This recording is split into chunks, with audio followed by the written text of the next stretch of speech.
There's a subtle difference I want to talk about today, one that changes how manifestation actually works. Trying narrows attention. Recognition requires openness. Most people don't fail at manifestation because they don't want something badly enough. They fail because their attention is working too hard. Let me tell you a story. For years, one of my clients talked about wanting to travel. Not casually, deeply, persistently. For more than a decade, it was one of the clearest desires of his life.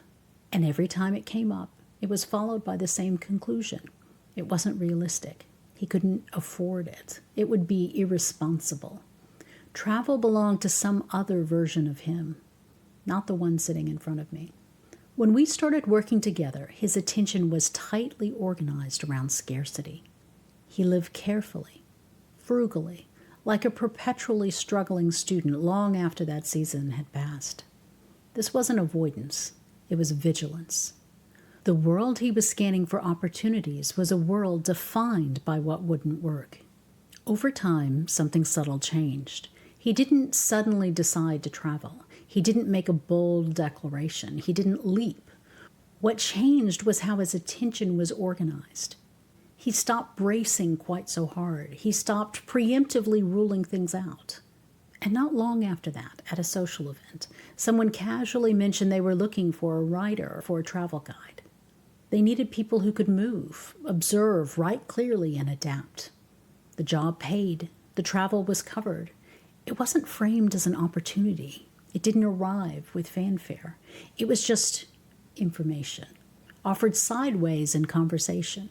This time, he recognized it. Nothing about the desire had changed.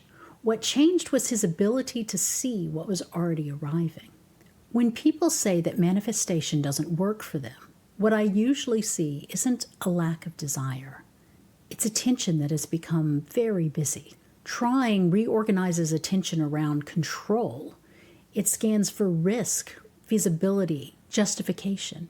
It keeps checking. Is this allowed? Is it safe to want?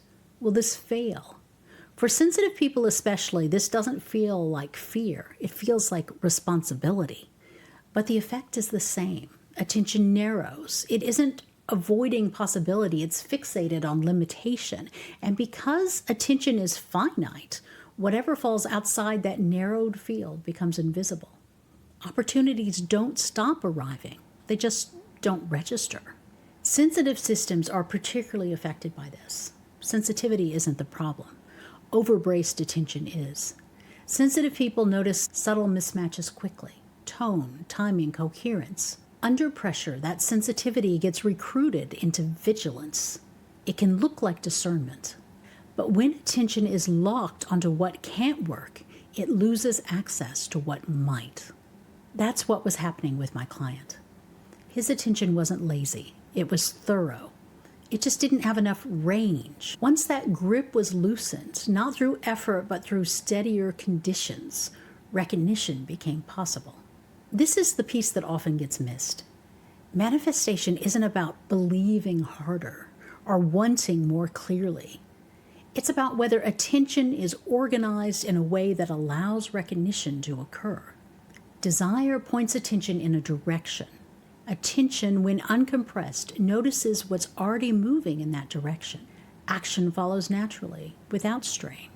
Trying skips that middle step, and when manifestation works, it often feels anticlimactic. A conversation that goes differently, an offer that arrives sideways, a possibility you would have dismissed 6 months earlier. Not because it's small, but because it fits. If you notice yourself trying to make something happen, try this instead. Notice the pattern without correcting it. I'm focused on what won't work right now. No fixing, just accuracy. Second, name what your attention is protecting you from. Risk, disappointment, waste, judgment. This isn't wrong. It's informative. Third, gently widen the range. Ask, what else is present that I'm not looking at? What information might exist outside of this narrow range? You're not looking for answers. You're restoring peripheral vision. And finally, Let recognition do its job. You don't need to decide anything yet. You're just allowing attention to register more than one channel at a time. Often, that's enough. Opportunities are always arriving. Whether they can be recognized depends less on effort than on the condition of attention. When attention is no longer braced around what can't work, it becomes capable of seeing what can. And that's usually where manifestation begins.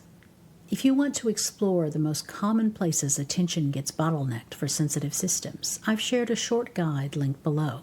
If it's useful, it's there. If not, nothing needs to change yet. Recognition doesn't require force. It requires room.